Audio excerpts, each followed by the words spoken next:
damp and cold, its walls etched with spiraling symbols that pulsed faintly under her flashlight. At the center stood a cracked mirror, twice her height. In it, Clara saw not herself, but the other woman, her doppelganger, wearing Clara's clothes, mimicking her movements with a delay, like a lagging video feed. "This is my home now," the reflection-mouthed, voice echoing in Clara's skull. She stumbled back, tripping over a box of her mother's things. Inside was a diary, pages brittle. Her mother wrote of the other Clara, a presence that appeared after Clara left for Chicago. "She walks my halls, wears my daughter's face. I locked the mirror, but she's breaking through." Clara's blood ran cold. Her mother hadn't died of a heart attack. She'd been found in the basement, clutching a rosary, eyes wide with terror. The coroner never explained the claw marks on her arm. That night, the house turned hostile. Doors slammed shut, locking Clara in the living room. The doppelganger appeared in every reflective surface: windows, the TV screen, even a spoon on the table each time closer, her smile stretching wider. "Give me your place," she hissed, her voice a distorted echo of Clara's. Desperate, Clara smashed the basement mirror, hoping to sever the connection. Shards flew, but the doppelganger laughed, her form coalescing from the fragments into a physical being. It lunged, cold fingers grazing Clara's throat. She fought back, shoving it into the trapdoor, which slammed shut. The house shook, walls cracking as if enraged. Clara fled, never looking back. She hitchhiked to Burlington, renting a motel room, but the nightmare followed. Her reflection in the bathroom mirror flickered, showing the doppelganger's face. On her phone, photos of Hollow Pines showed a house that wasn't there, an empty lot where 17 Birch Road should be. Weeks later, a new family moved into a vacant house on Birch Road. They found Clara's duffel bag, her sketchbooks, but no Clara.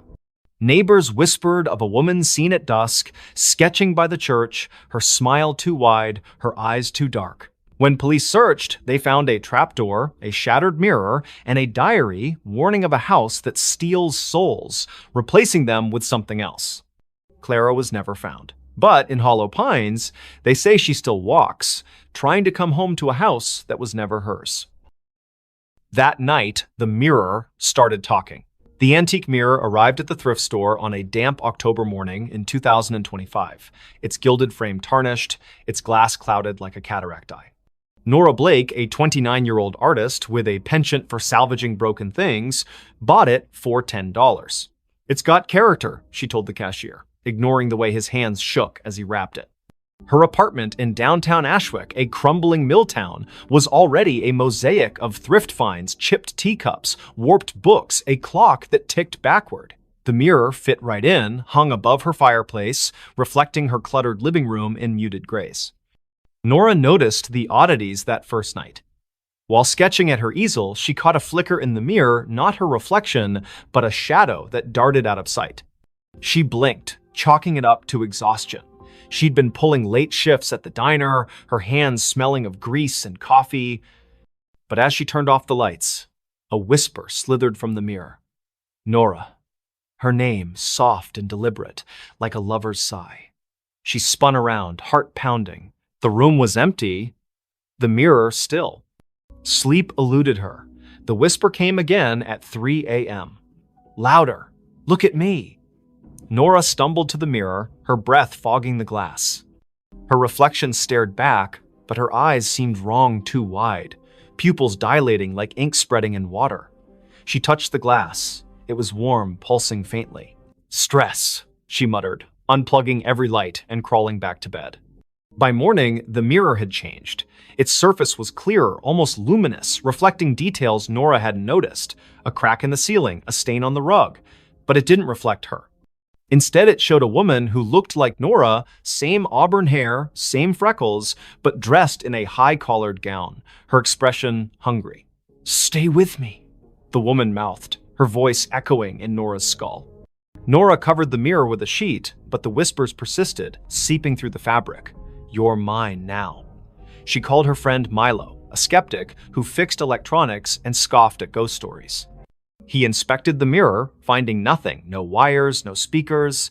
"It's just old glass," he said. But his voice trembled when he noticed the sheet had fallen off, the mirror bare again.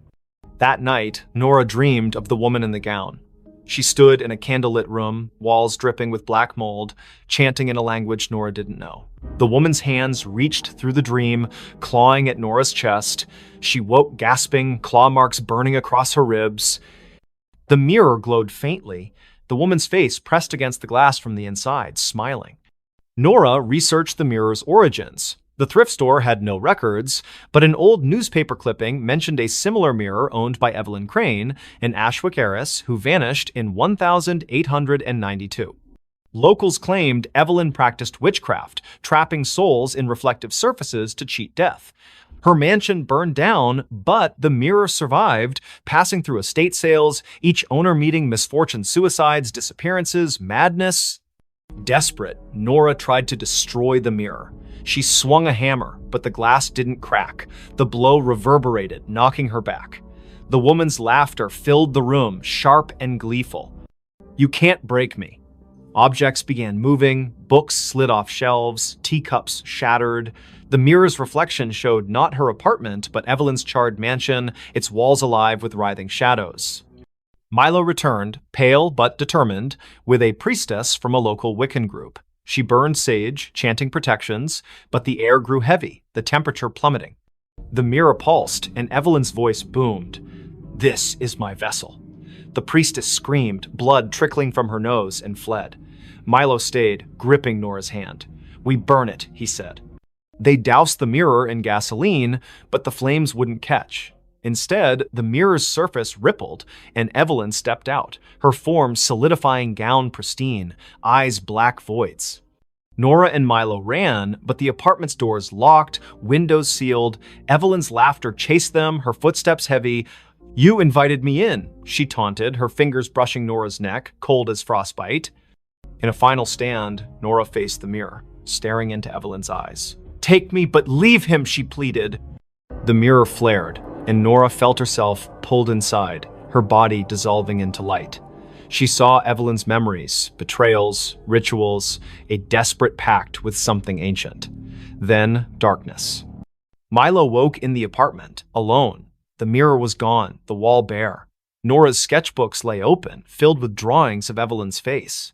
Police searched, but Nora was another Ashwick disappearance. Milo kept quiet, fearing disbelief, but he never returned to the apartment.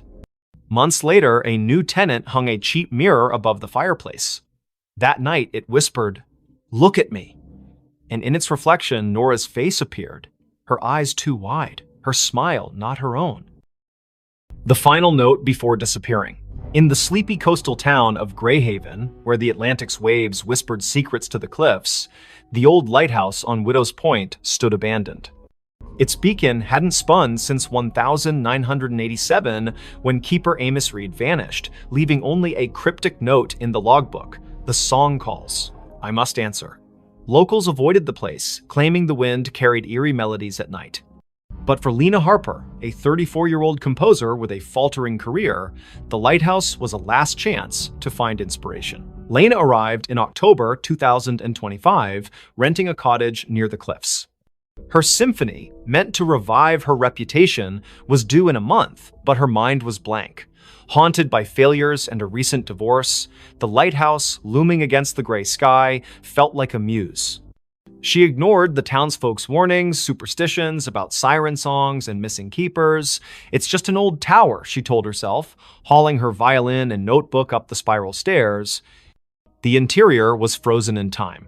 Rusted lanterns, a cracked logbook, and a gramophone in the keeper's quarters, its needle poised over a warped record. Lena set up her recorder, hoping to capture the ocean's rhythm for her score. That night, as fog smothered the coast, she played her violin, the notes echoing off the stone walls. Then, faintly, another melody answered a haunting, wordless hum that seemed to rise from the sea. Lena stopped, her bow trembling.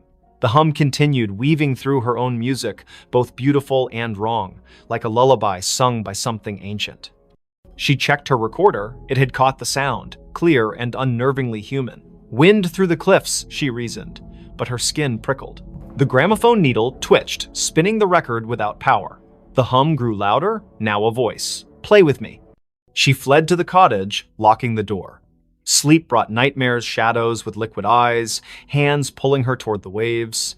By morning, her recorder was blank, the haunting melody erased. Desperate for answers, Lena visited the town library, finding records of Greyhaven's lost. Since the lighthouse was built in 1843, 7 keepers had vanished, each leaving a note about a song.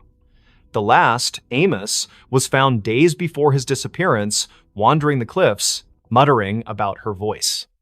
Lena's obsession grew. She returned to the lighthouse, playing her violin to lure the voice. It came stronger, singing in a language she didn't know, yet understood. Finish the song and join us.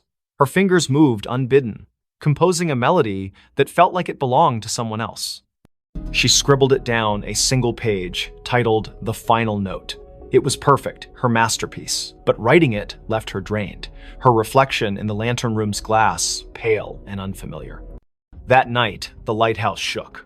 The gramophone blared, its records spinning backward, spewing distorted wails. Lena's score glowed faintly on the table, the ink shifting, forming symbols that pulsed like a heartbeat.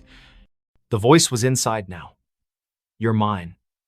Shadows slithered from the walls, their forms humanoid but fluid, eyes glinting like oil slicks. They circled her, humming her own melody. Lena ran, but the stairs looped endlessly, each turn bringing her back to the lantern room. The glass walls reflected not the ocean, but a churning abyss, faces pressing against it. Amos, the other keepers, their mouths open in silent screams. The voice laughed, complete it or stay forever. In a panic, Lena grabbed her score and tore it, scattering the pieces. The shadows shrieked, the lighthouse trembling as if in pain. The gramophone exploded, shards cutting her arms. She stumbled outside, collapsing on the cliffs. Dawn broke, the fog lifting, and the lighthouse stood silent, its door sealed as if never opened. Lena fled Greyhaven, her symphony unwritten. She burned her violin, moved inland, and swore never to compose again. But the melody lingered, humming in her dreams. Months later, a package arrived at her new apartment, no sender, no postmark. Inside was a single sheet of music, her handwriting, titled The Final Note. The ink was wet, smelling of salt and decay. She called the Greyhaven sheriff, who sent a deputy to Widow's Point.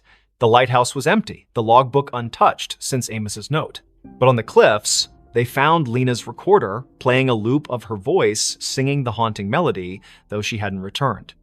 Her cottage was searched, her belongings were gone, replaced by a single note. The song calls. I answered. Fishermen avoid Widow's Point now.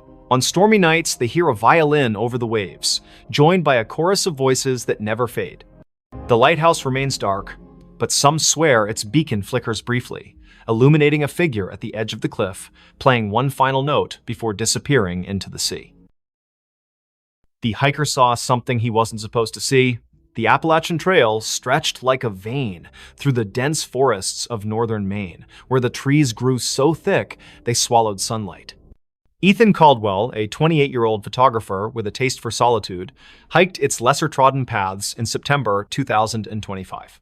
His goal was simple: capture the untamed beauty of the wilderness for a freelance gig. His backpack held a Nikon, a journal, and enough supplies for a week. He didn't expect company. Most hikers avoided this stretch, spooked by rumors of missing campers and strange lights in the woods. By the third day, Ethan was deep in the forest, miles from any road. The air was crisp, scented with pine and damp earth. He set up camp near a nameless creek, its water black under the canopy. As dusk fell, he noticed an oddity. His compass spun lazily, refusing to settle. Cheap gear, he muttered, relying on his map instead.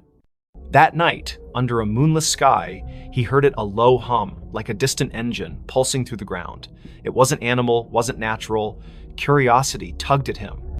The next morning, Ethan followed the creek upstream, chasing the hum's source. His camera hung around his neck, ready to snap anything unusual.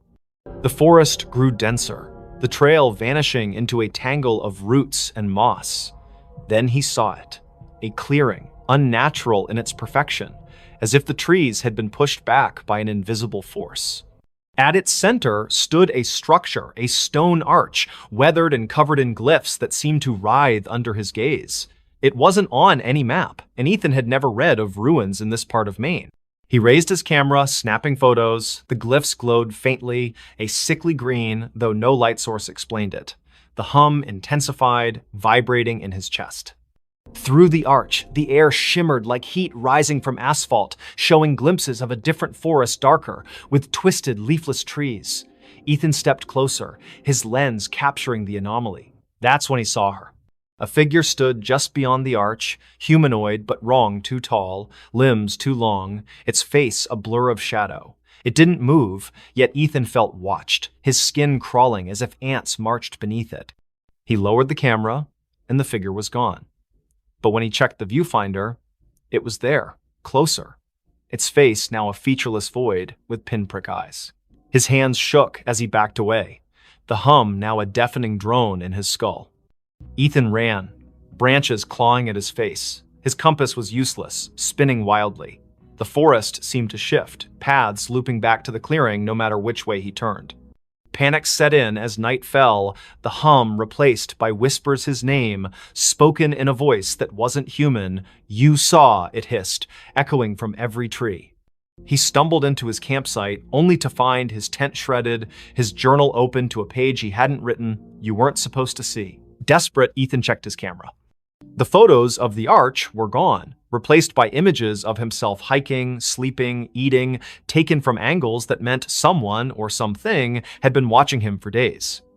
The last photo showed him standing before the arch, the figure behind him, its long fingers brushing his shoulder. He hadn't felt a thing. He fled toward the nearest ranger station, 20 miles south, using the stars to navigate. But the forest fought him. Roots tripped him, shadows moved against the wind. At dawn, he found a stream and followed it, hoping for salvation. Instead, it led back to the clearing. The arch loomed larger now, the glyphs pulsing red. The figure stood within, motionless, its void face fixed on him. "Join us," the whispers urged, now a chorus. Ethan's legs buckled, his vision blurring. He saw flashes, other hikers, campers, their faces frozen in terror, pulled through the arch into that other forest. His camera grew heavy, the strap tightening like a noose. He tore it off, smashing it against a rock. The whispers screamed, the arch flaring bright enough to burn his eyes. Ethan ran blindly, collapsing hours later near a logging road. A trucker found him, incoherent, babbling about an arch and eyes in the dark. Rangers searched, but found no clearing, no structure. Ethan's camera was gone, his journal blank except for that one scrawled note. Doctors diagnosed exposure and trauma, but Ethan knew better. He moved to a city, avoiding forests, but the whispers followed, faint at first, growing louder each night. You can't unsee. Months later, a hiker found a single photo wedged in a tree on the Appalachian Trail, a grainy shot of Ethan standing before a stone arch, his face pale, eyes wide. Behind him, a figure loomed, its fingers on his shoulder. The hiker burned the photo, fearing it would follow him too. But in Greyhaven's bars, they still talk of the arch that appears to the lost, and the things that watch from the other side, waiting for those who see what they shouldn't. The phone rang, but it wasn't plugged in. In the small town of Coldwater, Maine, where winter clung to the streets like a bad memory, Sarah Klein moved into the old duplex on Sycamore Street in December 2025. She was 31, a graphic designer fleeing a toxic relationship and a city that felt suffocating. The duplex was cheap, its faded wallpaper and sagging floors a small price to pay for solitude. The landlord, a nervous man named Mr. Greeley, handed her the keys with a warning. "Don't mind the quirks, old houses creak." Sarah nodded, eager to unpack and start over. The first quirk appeared on her second night. She was sorting boxes in the living room when the phone rang, a shrill, brassy jangle from an ancient rotary phone on the kitchen counter. Sarah froze. The phone's cord dangled unplugged, its end frayed and caked with dust. She approached it, the ringing growing louder, insistent. Hesitating, she lifted the receiver. Static crackled. Then a voice, low, garbled, neither male nor female, whispered, "You're not supposed to be here." The line went dead, the phone cold in her hand. Sarah checked the cord again. No outlet, no connection. She laughed nervously, blaming stress. She'd been sleeping poorly, haunted by dreams of her ex's voice echoing in empty rooms. She unhooked the receiver and placed it in a drawer. determined to ignore it, but the next night it rang again, the sound muffled from inside the drawer. Sarah's heart thudded as she opened it. The receiver was back on the cradle, the phone unplugged. "Leave," the voice hissed when she answered. Sharper this time, like it was closer. She called Mr. Greeley, who chuckled uneasily. "That old thing? Been dead for years. Probably faulty wiring. He promised to send an electrician, but no one came." Sarah tried to focus on work, sketching logos on her tablet, but the phone rang every night at 3:13 a.m., each call more menacing. "Get out, or stay forever," it warned, the static now laced with faint screams. She stopped answering, but the ringing grew louder, vibrating through the walls. Desperate, Sarah dug into the duplex's history. The town library's archives revealed a grim past. In 1974, the previous tenant, Margaret Hale, vanished after neighbors reported hearing her scream during a storm. Her belongings were found untouched, except for a rotary phone unplugged with a note beside it. "It won't stop."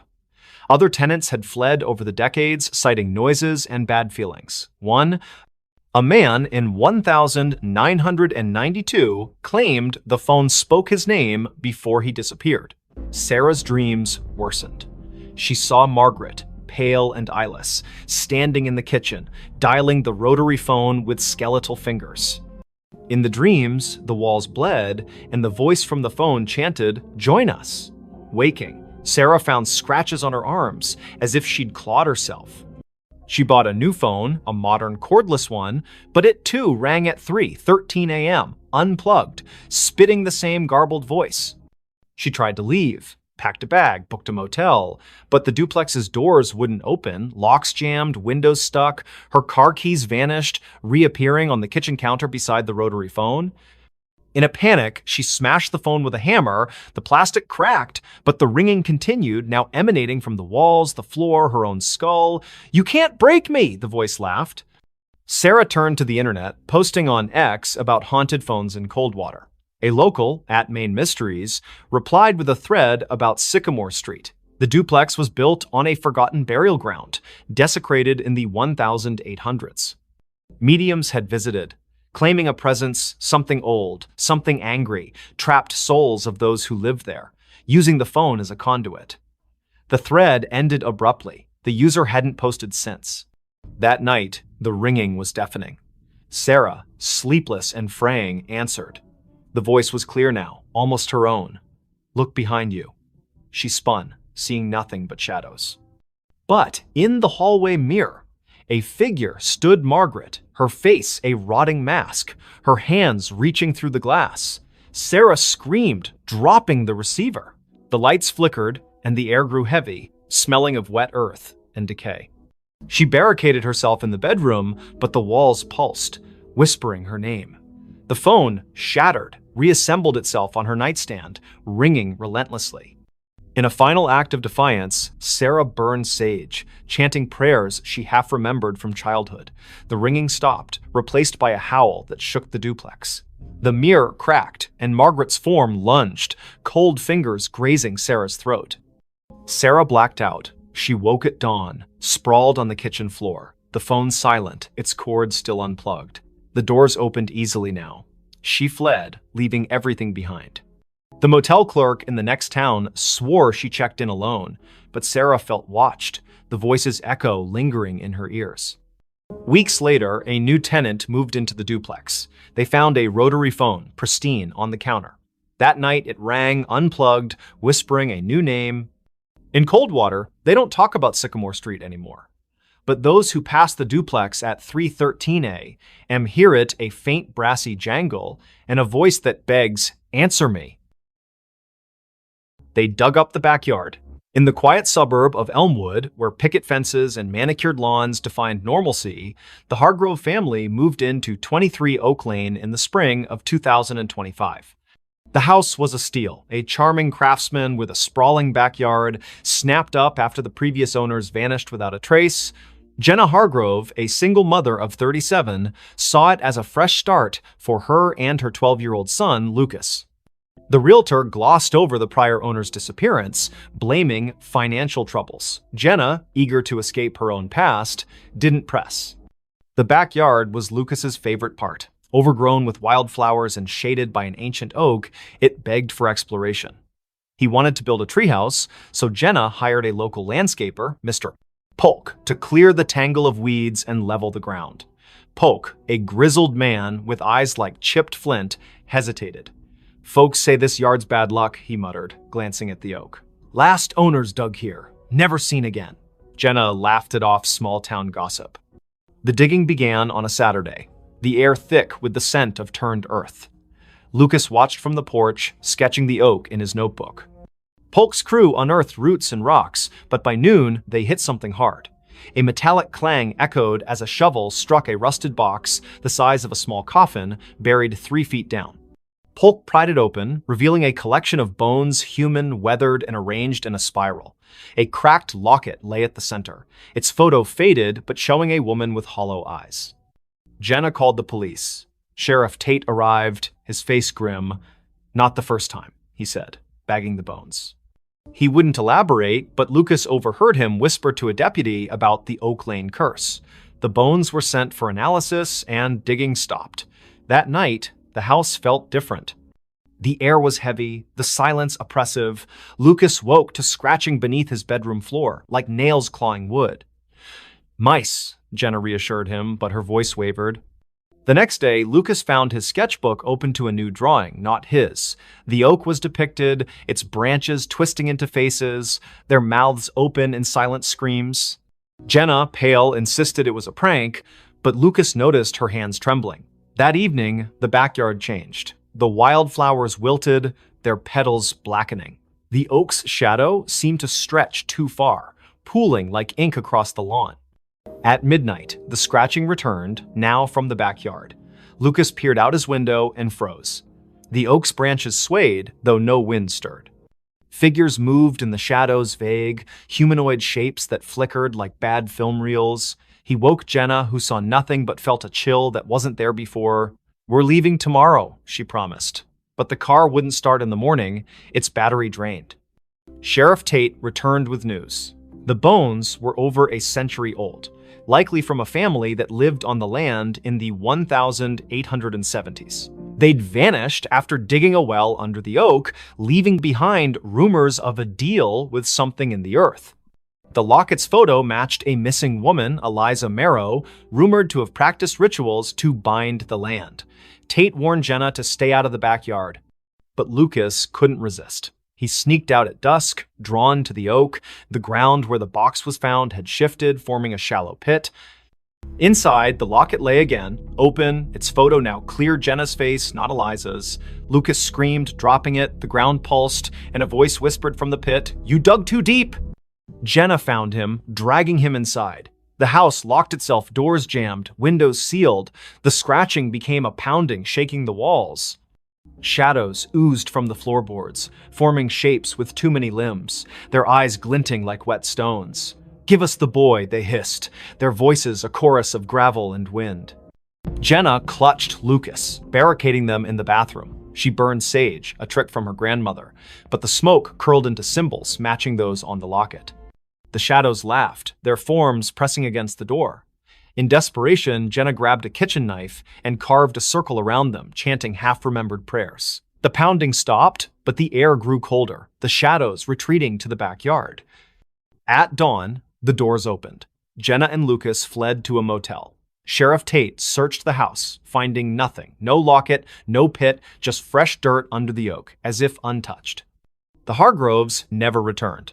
The house was sold again to a young couple who ignored the rumors. They started digging for a garden, and the oak's shadow grew longer. Weeks later, a neighbor reported screams from 23 Oak Lane. Police found the couple's car running, doors open, but no trace of them. In the backyard, a new locket lay under the oak, its photo showing Lucas, his eyes hollow. At night, Elmwood residents hear scratching from the earth, and those who pass the house swear the oak's branches move, reaching for something only they can see. The smile in her last photo. In the sleepy town of Willow Creek, nestled between rolling hills and a sluggish river, Mia Reynolds was known for her photography. At 27, she had a knack for capturing the soul of her subjects' families, weddings, even the town's annual fair. Her studio on Main Street was cluttered with vintage cameras and Polaroids pinned to corkboards.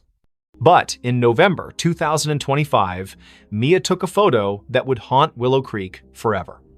It started with a commission from the town's historical society. They wanted shots of the old Grayson Manor, a crumbling estate on the outskirts, abandoned since the 1940s. Rumors swirled about its last resident, Evelyn Grayson, who vanished after a fire gutted half the house. Locals whispered of her ghost, a pale figure seen in the manor's broken windows, smiling. Mia, a skeptic, saw it as a chance to boost her portfolio. She arrived at the manor on a foggy afternoon, her Nikon slung around her neck. The air was heavy, smelling of damp wood and something sour like rotting flowers.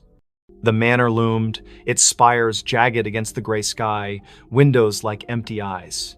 Inside, dust motes danced in her flashlight's beam, illuminating peeling wallpaper and charred furniture. Mia snapped photos, the click of her shutter echoing in the silence. In the upstairs parlor, she found a cracked vanity mirror, its surface clouded but oddly warm to the touch. As she framed a shot, her camera's viewfinder flickered, showing not the room, but a woman pale, with long dark hair, wearing a tattered dress. Her smile was too wide, stretching beyond human limits, her eyes black voids. Mia gasped, lowering the camera. The room was empty, but the mirror reflected the woman, her head tilting as if studying Mia. Heart pounding, Mia fled, her photos untouched. Back at her studio, she developed the images.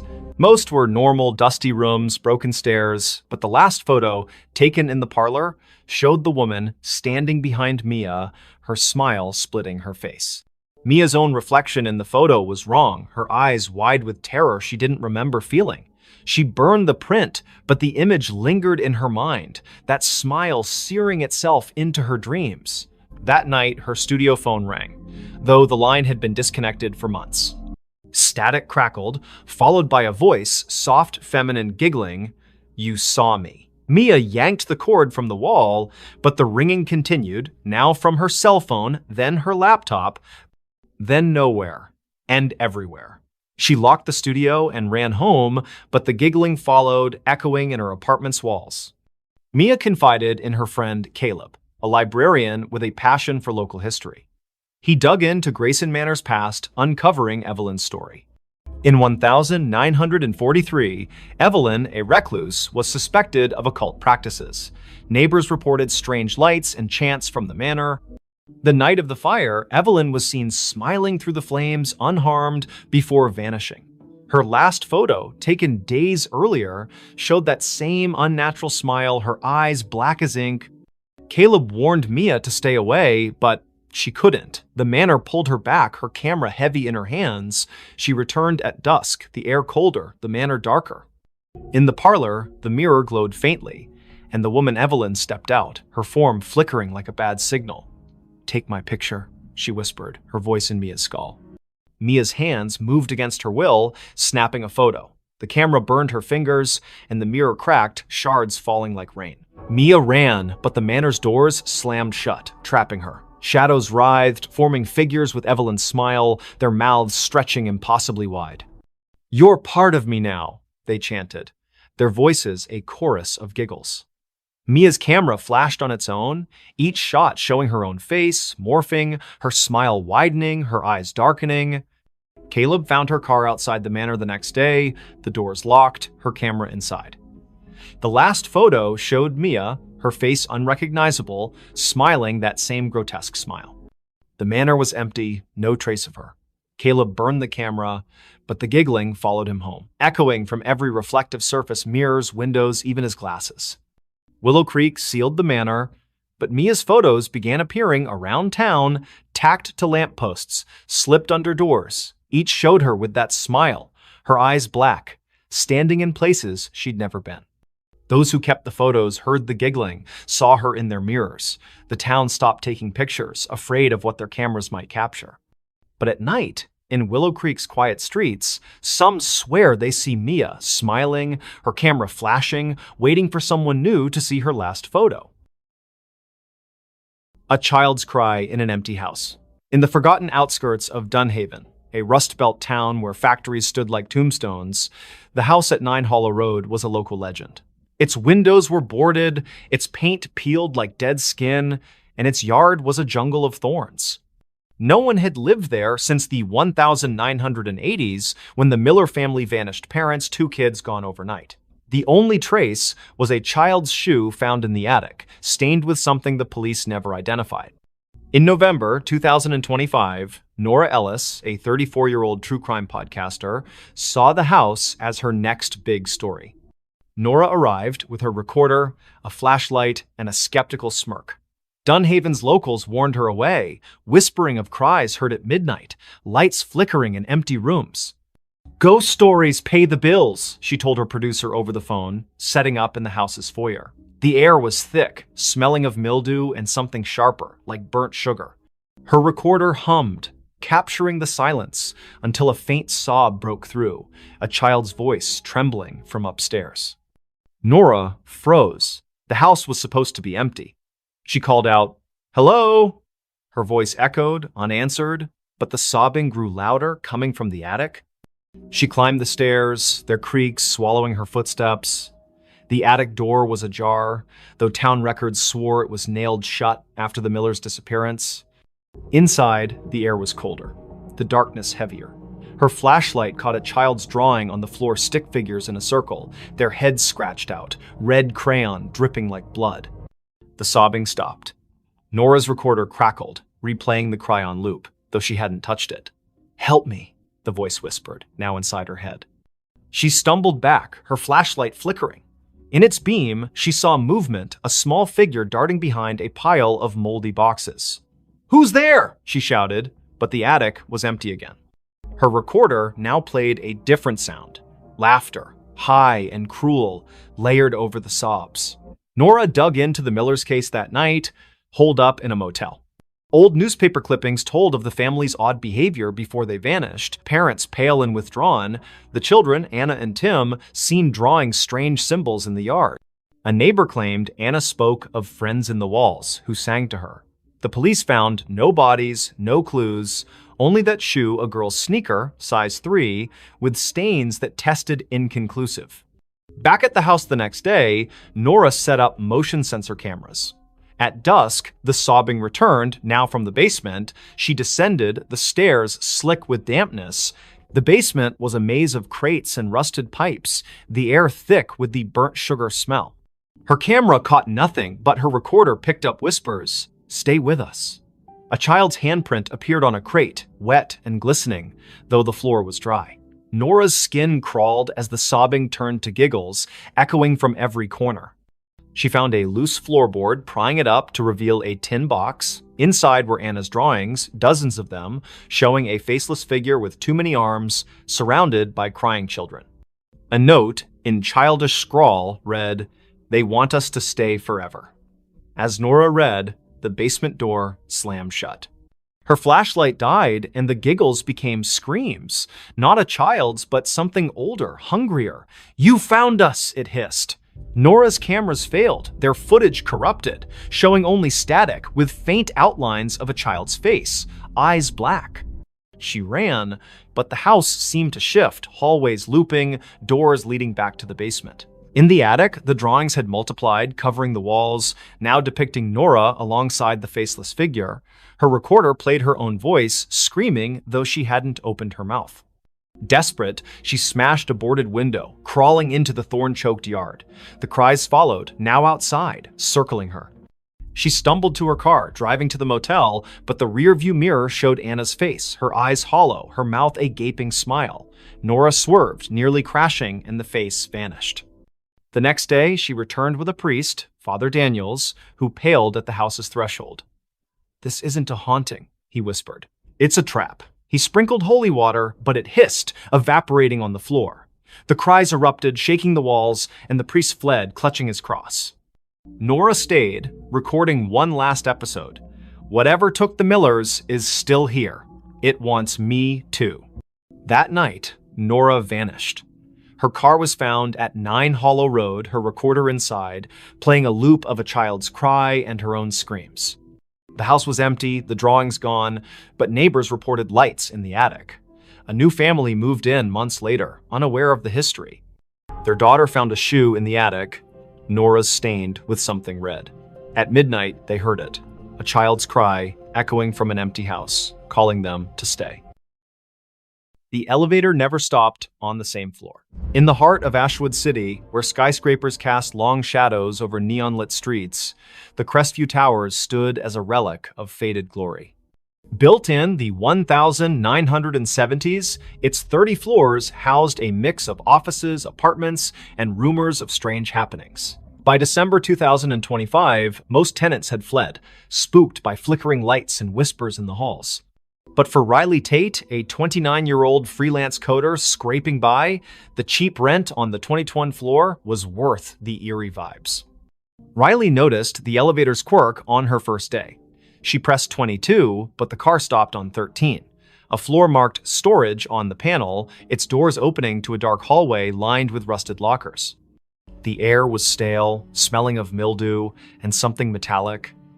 She jabbed the close button, but the elevator lingered, as if waiting. "Old wiring," she muttered, ignoring the faint hum like a distant voice coming from the corridor. The next day, it happened again. She pressed 22, but the elevator stopped on 7, revealing a dimly lit floor with peeling wallpaper and a child's tricycle tipped over in the hall. No one lived on 7. The landlord, Mr. Voss, a gaunt man with nervous eyes, swore it was vacant. Riley's skin prickled as the hum returned, now forming words, "Stay." She slammed the close button, her heart racing as the door shut. By the third night, the elevator never reached her floor. She'd pressed 22, but it stopped randomly 15, 9, 26, each floor wrong, each hallway different.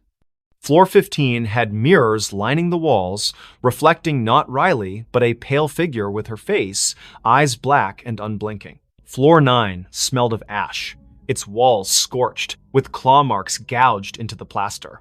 Floor 26 was freezing, its windows frosted over, showing a city skyline that wasn't Ashwood's jagged alien under a red sky. Riley stopped using the elevator, taking the stairs, but the stairwell was no better. Doors to random floors were unlocked, leading to the same strange halls she'd seen from the elevator. Her phone's GPS showed her at Crestview Towers, but the coordinates flickered, sometimes placing her miles away in an empty field. She called Voss, who dismissed her concerns. "Old buildings creak," he said, but his voice trembled. Desperate, Riley researched the tower's history on X and in the city library. Crestview was built on the site of a 1920s asylum razed after a fire killed dozens. Survivors spoke of an elevator to nowhere, a lift that trapped patients in looping corridors, never reaching their intended floor. The asylum's last director, Dr. DNM, Alara Finch, vanished in the fire, leaving a journal describing doorways that opened to other places, other times, sealed by rituals she couldn't complete. Riley's nights grew sleepless. The elevator dinged at odd hours, its doors opening on her floor, revealing those wrong hallways. One night, she woke to find her apartment door ajar, the elevator waiting. A voice, Alara's, she later learned, whispered from the car, "Come inside." Riley slammed her door, barricading it with a chair, but her laptop left on displayed a live feed of herself sleeping, filmed from above her bed. No camera was there. She confronted Voss, who paled at the mention of the elevator. "It's her," he whispered, eyes darting. "Alara, she never left." He admitted the tower was built to contain something, a rift, opened by the asylum's experiments that bled into reality. The elevator was its anchor, moving not just between floors, but between worlds. Tenants who rode it too long vanished, their names erased from leases, their apartments empty. Riley tried to leave, but her key wouldn't turn in the lock. The elevator dinged, doors open, revealing a hallway of endless mirrors, each showing Alara's face pale, smiling, her eyes voids. "Ride with me," she whispered, her voice in Riley's head. Riley ran to the stairwell, but it looped back to the elevator, the car waiting like a predator. In a final stand, Riley entered the elevator, clutching a knife. She pressed every button, hoping to break the cycle. The car lurched, stopping on no floor marked on the panel. The doors opened to a void black, endless, filled with whispers. Alara stood there, her form flickering, her hands reaching. Riley slashed wildly, the knife passing through air, but the elevator shook, sparks flying, the doors shut, and the car plummeted. Riley woke in her apartment, the elevator silent, her knife was gone, her hands bloodied. She fled Crestview Towers, never returning. The landlord reported her missing, but her apartment was empty, her name gone from the lease. Months later, a new tenant rode the elevator to 22. It stopped on 13, the doors opening to a hallway where Riley stood, her eyes black, whispering, "Stay." The elevator still runs in Crestview Towers, never stopping on the same floor twice. Tenants avoid it, but some nights it calls, its ding echoing through empty halls, inviting the unwary to ride where no one returns. Knock from the invisible. In the remote village of Thornwick, nestled deep in the fog-drenched valleys of upstate New York, the old Whitaker cottage stood alone at the edge of Blackthorn Woods. Its clapboard walls sagged and its windows were clouded with grime, yet it drew Clara Wren, a 32-year-old writer seeking solitude to finish her novel.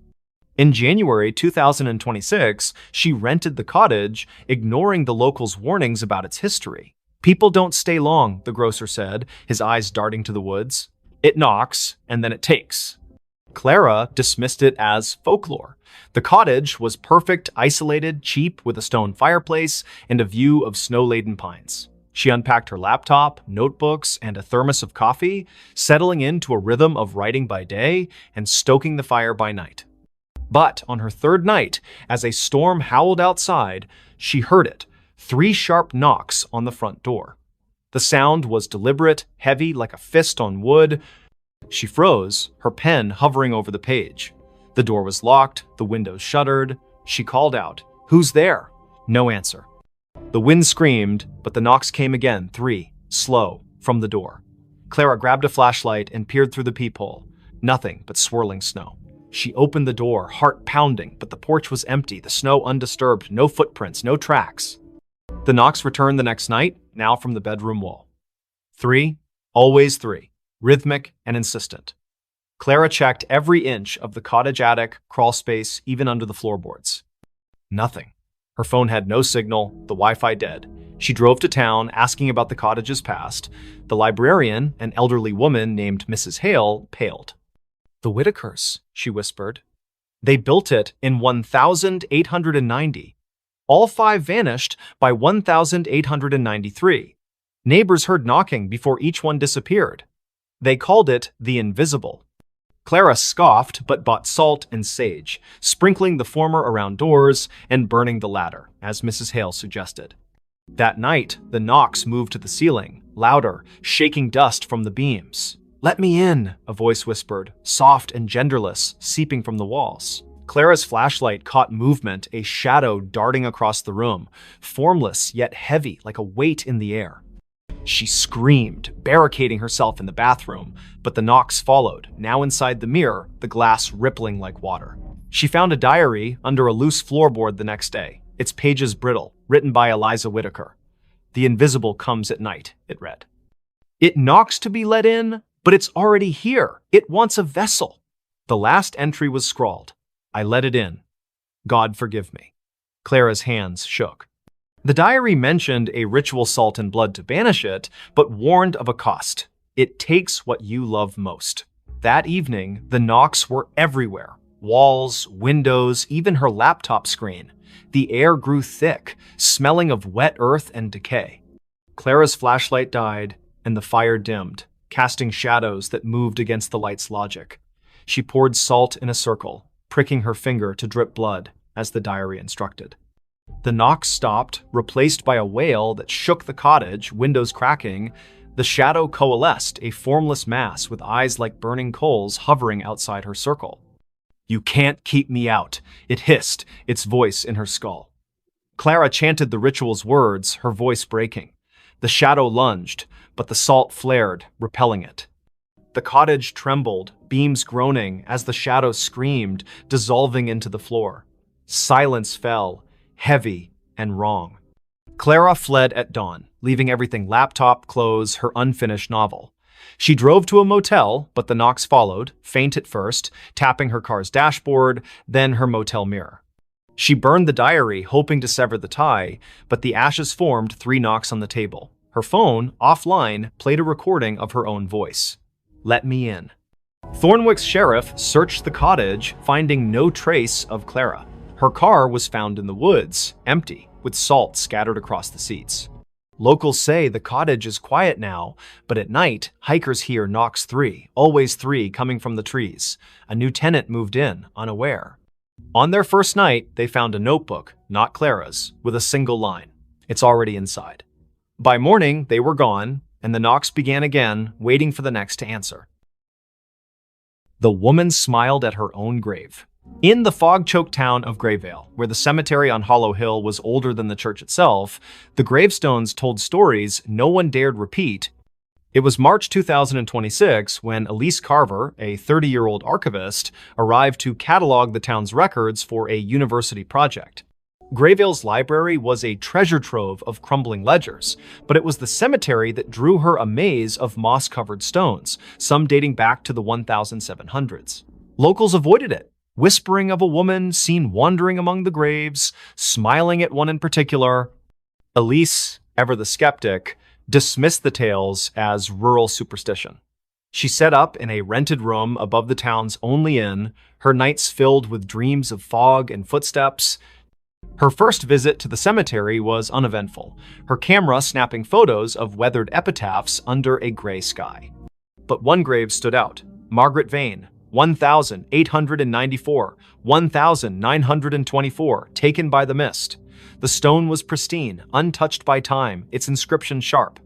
Elise's fingers brushed it, and a chill sank into her bones, though the air was still. That night, her photos wouldn't load. The camera's screen flickered, showing not the cemetery, but a woman pale, with dark hair and a smile that stretched too wide, standing before Margaret's grave. Elise's heart pounded. She hadn't seen anyone there. She deleted the image, but her laptop crashed, rebooting to a desktop wallpaper of the same woman smiling directly at her. The innkeeper, Mrs. Dowell, noticed Elise's unease at breakfast. "You've been to Hollow Hill," she said, her voice low. "Don't go back. Margaret doesn't like visitors." She spoke of 1924, when Margaret Vane, a recluse, was found dead in her home, smiling, with no cause of death.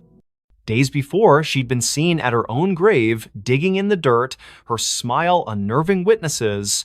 Since then, those who lingered at her grave vanished, their names added to the cemetery's mistaken stones. Elise, stubborn, returned to the cemetery. The fog was thicker, curling like fingers around the graves. She found Margaret's stone again, now surrounded by fresh dirt, as if someone had dug and refilled it. Her camera clicked, but the lens caught a shadow moving behind her, a woman, her dress tattered, her smile a slash of white. Elise spun, finding nothing but fog. Her recorder, left running, picked up a whisper: "You're mine." Back at the inn, Elise's dreams turned vivid. Margaret stood at her grave, smiling, her eyes black voids. "Join me," she mouthed, her voice echoing in the room. Elise woke to find her window open, fog seeping in, and her camera full of new photos. Her sleeping, her walking, her standing at the grave, Margaret always behind her, smiling. She burned sage, a trick from her mother, but the smoke formed Margaret's face, grinning. Desperate, Elise scoured the library. A 1924 journal, hidden in a locked drawer, told of Margaret's pact with the mist, a ritual to cheat death, binding her soul to the cemetery. She'd smile at her grave to seal the bargain, trapping others to sustain her. Each victim's name appeared on a new stone, their bodies never found. Elise's name was scribbled in the journal's margin in her own handwriting, though she'd never touched it. That night, the fog invaded the inn. Elise's door wouldn't lock, her phone dead. She fled to the cemetery, hoping to break the cycle. Margaret's grave was open, a yawning pit. Inside, bones gleamed, and a mirror lay propped against the dirt, reflecting not Elise, but Margaret, smiling, her hands reaching through the glass. "Stay forever," she whispered, her voice in Elise's skull. Elise smashed the mirror, shards cutting her hands. The fog screamed, the grave collapsing, burying the bones. She ran, the town blurring past, until she reached a gas station miles away. She never returned to Grayville. Her photos left behind were found by the innkeeper, each showing Elise at the grave, Margaret's smile growing wider, her face merging with Elise's. Months later, a new archivist came to Grayville. They found a fresh stone in the cemetery.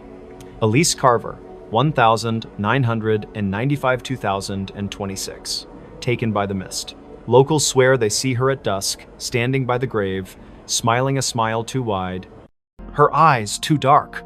The fog rolls in thicker now, and those who linger hear a whisper, "Join me." The stones multiply, and Margaret's grave, always pristine, waits for the next name. She vanished in front of everyone. The grand ballroom of the Eldridge Hotel buzzed with excitement on that fateful evening. Crystal chandeliers cast a warm glow over the crowd of 200 guests, all dressed in their finest attire for the annual Masquerade Gala. Laughter echoed off the marble walls, glasses clinked in toasts, and the orchestra played a lively waltz. At the center of it all was Sophia Laurent, the enigmatic hostess known for her flair for the dramatic. Sophia was a vision in a flowing crimson gown that shimmered like liquid fire under the lights. Her mask, adorned with feathers and jewels, concealed her eyes but not her radiant smile. She was a socialite, a philanthropist, and rumor had it, a woman with secrets deeper than the ocean. "Tonight," she announced from the stage, her voice silky and commanding, "I shall perform a feat that will leave you breathless, a vanishing act right before your eyes." The audience murmured in anticipation. Sophia had hired the best illusionists in the city, but this was her show. She stepped into a large, ornate cabinet at the center of the stage, its doors carved with intricate patterns. Her assistant, a tall man in a tuxedo named Victor, locked the doors with a flourish. The orchestra swelled to a crescendo as he waved a wand, chanting mock incantations for effect. Then, with a puff of smoke and a flash of lights, Victor swung the doors open. The cabinet was empty, the crowd gasped, then erupted into applause. But as the cheers died down, something felt off. Sophia didn't reappear. Victor scanned the stage, his confident grin faltering. "Ladies and gentlemen, a round of applause for Sophia," he called, but there was no sign of her. Minutes turned into hours. The party ground to a halt as guests searched the ballroom, the hallways, even the gardens outside. Police were called, statements taken. She just vanished. One guest stammered to Detective Harlan Reed, who arrived with his notepad and a skeptical frown. Harlan had seen his share of pranks and publicity stunts, but this felt different. No trapdoors, no hidden compartments. The stage had been inspected thoroughly. Harlan interviewed Victor first. It was supposed to be a simple illusion, the assistant insisted, sweat beading on his forehead. She steps into the cabinet, slips out the back through a panel, and hides in the wings. But when I checked, she wasn't there. The panel was still sealed. Next was Sophia's best friend, Elena, who clutched a champagne flute like a lifeline. Sophia was acting strange all week. She kept talking about escaping the illusions of life. I thought it was just her poetic nonsense, but last night she gave me this. Elena handed over a small antique locket. Inside was a faded photograph of a woman who looked eerily like Sophia, dated 1923. Harlan's interest piqued. He delved into Sophia's background. Born into wealth, she had traveled the world, collecting oddities, ancient artifacts, books on the occult. Her mansion was filled with mirrors that seemed to reflect impossible angles, clocks that ran backward. Whispers among her staff spoke of nights when shadows moved on their own. As the investigation deepened, Harlan uncovered a family legend. Sophia's great-grandmother, Isabelle Laurent, had vanished in 1923 during a similar gala at the same hotel. Witnesses swore she stepped into a mirror and never came out. The case was unsolved, dismissed as a hoax, but Sophia had been obsessed with it, spending fortunes on psychics and historians. That night, Harlan returned to the ballroom alone. The lights were dim, the stage empty. He approached the cabinet, running his fingers over its carvings. They depicted swirling portals, figures dissolving into mist. On impulse, he opened the doors and stepped inside. The air grew cold, a whisper brushing his ear. "Find me." He spun around, but the doors had shut. Panic surged as the world blurred. When he burst out, the ballroom looked different. Dustier, the chandeliers tarnished. A newspaper on the floor read, 1923 Gala Mystery. Hostess disappears. Harlan's heart raced. This wasn't possible. He rushed to the mirror at the back of the stage, the same one from the old photographs. In its reflection, he saw not himself, but Sophia, her hand outstretched. The veil is thin here, her image mouthed silently. I've been waiting. Sophia's vanishing wasn't an act, it was a curse. The Laurent women were bound to a temporal loop, pulled into echoes of the past during moments of high emotion. Isabel had discovered it first, trying to break free but trapping herself. Sophia, learning the truth, had orchestrated the gala to draw attention, hoping someone would follow. Harlan reached toward the mirror, his fingers passing through like water, reality warped. He emerged in 1923, face to face with Isabel, who gasped. "You're from the future?" she asked. Together, they pieced it together. The cabinet was no ordinary prop, it was a relic from an ancient cult designed to bridge timelines.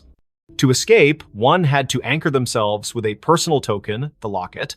Harlan, with Elena's locket in hand, chanted the incantation inscribed inside. A vortex opened, pulling him back, but he wasn't alone. Sophia materialized beside him, gasping for air, her gown disheveled. Back in the present, the crowd had dispersed, but Elena waited.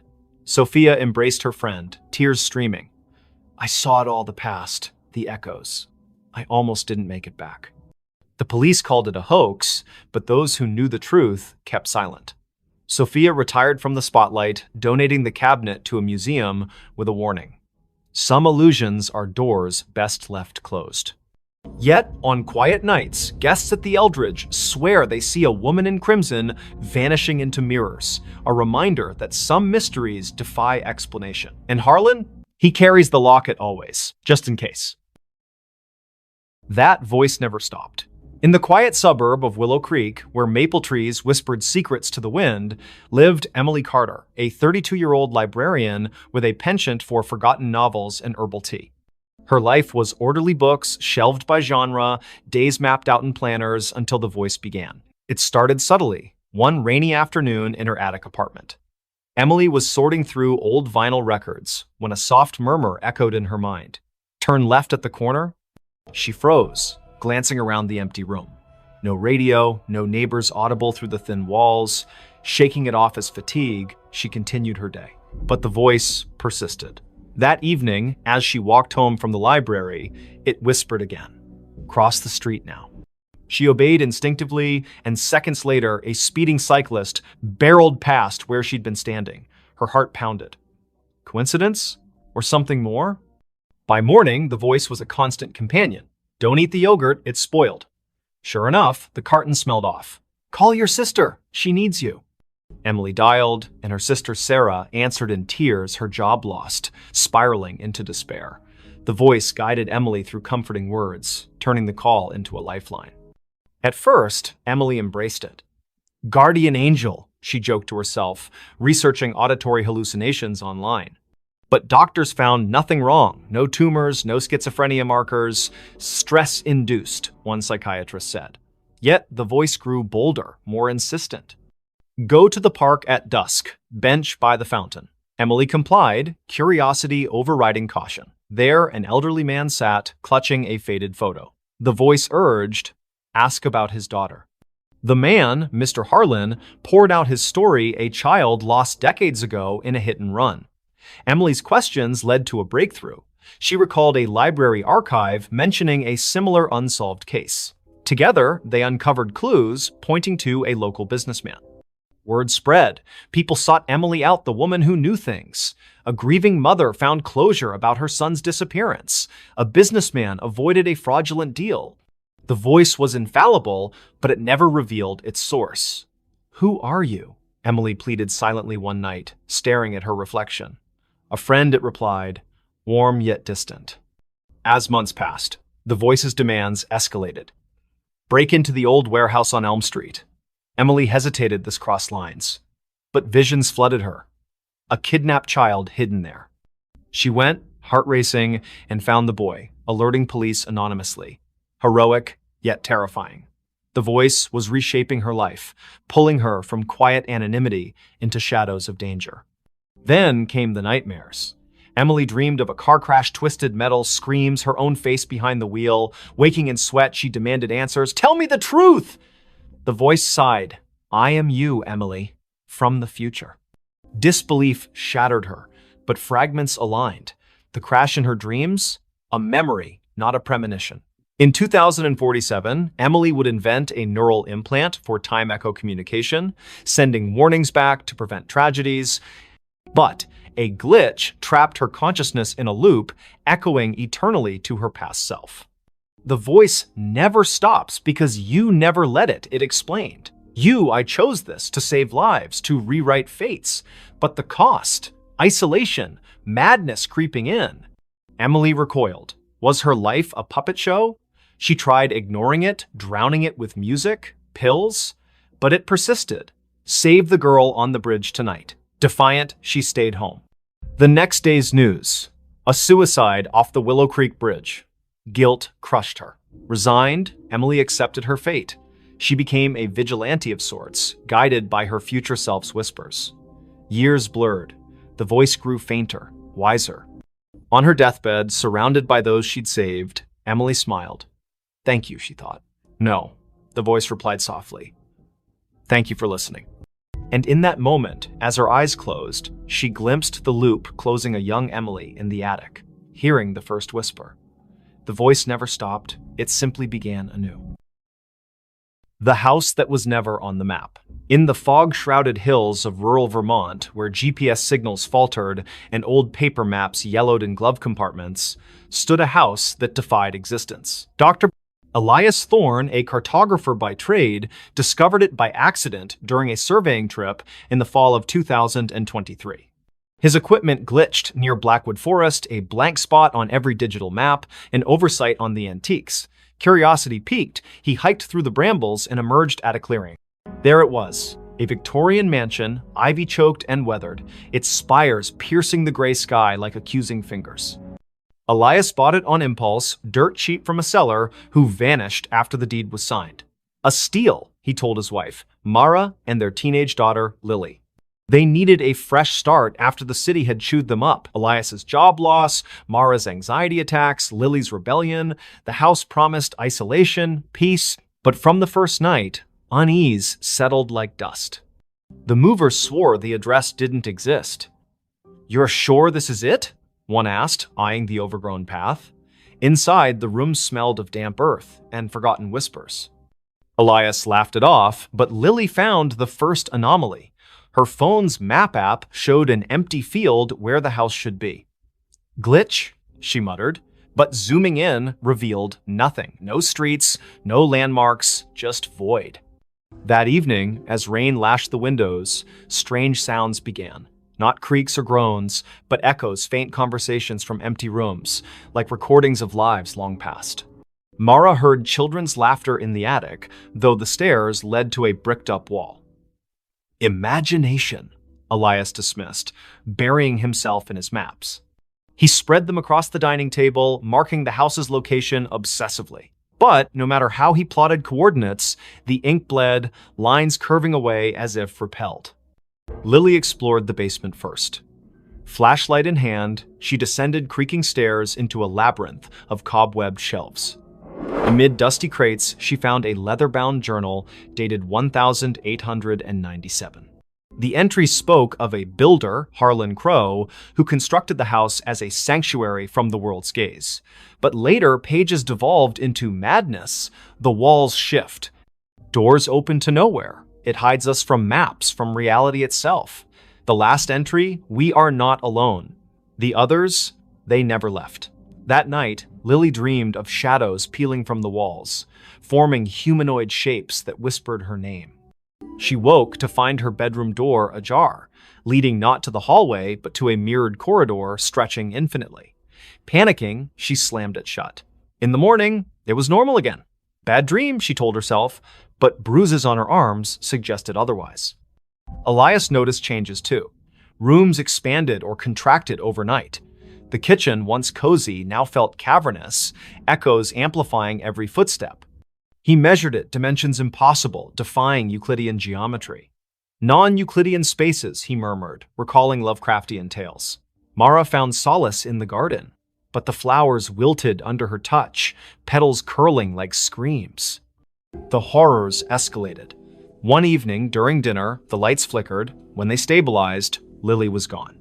Elias and Mara searched frantically upstairs, basement, outside, no trace. But from the vents came her voice, faint and distorted. "Help, it's pulling me in." They tore at wallpaper, revealing older layers beneath, faded drawings of trapped figures, hands pressed against invisible barriers. Elias delved into local lore at the town library. Blackwood Forest had a history of disappearances dating back centuries. Settlers spoke of a fold in the world, a place where reality thinned, swallowing the unwary. Harlan Crow, it turned out, was an occultist who built the house on a ley line, intending to escape predators and enemies by making it unfindable. But the ritual backfired, anchoring the house in a liminal space, a pocket dimension that fed on inhabitants. That night, Mara vanished too. Elias heard her screams from the attic, now inexplicably accessible. He climbed, finding a room filled with mannequins posed in frozen agony faces, twisted, eyes hollow. One wore Mara's necklace. "No," he gasped, backing away. The door sealed behind him. Alone, Elias confronted the truth. The house wasn't on maps because it wasn't fully here. It existed in the cracks between worlds, luring souls to sustain itself. Whispers surrounded him now. Voices of the lost, including Lily and Mara, begging for release. He tried to leave, but the front door opened to the same foyer, looping eternally. In desperation, Elias burned his maps in the fireplace. Flames roared, illuminating shadows that coalesced into forms Crow and his victims, their eyes pleading. "Join us!" they chorused. As the fire died, Elias felt himself fading, his outline blurring like erased ink. Search parties combed Blackwood Forest for weeks, but found no house, no family. The Thorn disappearance became another legend, whispered in town. Yet, on foggy nights, hikers swear they glimpse a mansion in the trees, one that vanishes when approached, forever unmarked, eternally hungry.